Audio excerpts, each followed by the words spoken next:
আজকে আমাদের তুলি পকোড়ি ভাজবে, পেঁয়াজ পকোড়ি।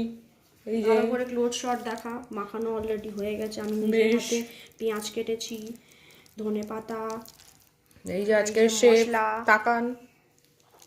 আমাদের প্রথম পকোড়ি ছাঁকা হয়ে গেল। তুই তখন পকোড়ির ইনগ্রিডিয়েন্টসগুলোই বললি না, বলে দে কি কি দিয়েছিস। পকোড়িতে দিয়েছি পেঁয়াজ, ধনে পাতা, কাঁচা লঙ্কা, জিরে গুঁড়ো, লঙ্কার গুঁড়ো, আর হচ্ছে নুন।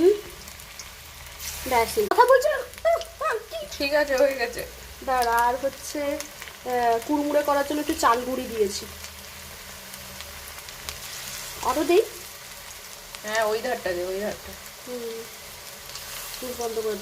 এই তো খুব সুন্দর লাল লাল হয়ে গেছে। এবার আমরা তুলে একটু ভালো করে তেলটা ছাঁক।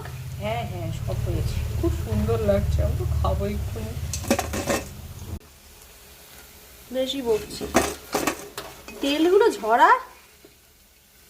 আরে একটু তেল না খেলে কিসের তেলে খাবো। আর আমি একটু কেচাপ দিয়ে দেই। কেচাপটা শেষে, না আরও একটা কৌটো আছে, আমরা এটা আগে শেষ করি। আর কেচাপ খাবি না, ভালো না খাওয়া। একটু এইটা একটু নুনটা কম হয়েছে বলে একটু বিট লবণ ছড়িয়ে দিয়েছি এক এক জায়গায়। আরে ওটা একটু জমাট বেঁধে গেছে, এরকম ভালো করে আঙুল দিয়ে এরকম করলে ঠিক হয়ে যাবে। এই রে, সরি রে। ওকে, এবার আমরা খাওয়া দাওয়াটা করি। আমার দিকে একটু আমি রিভিউ দিব। এরকম এত কাছ থেকে নিস না তো, দূর থেকে।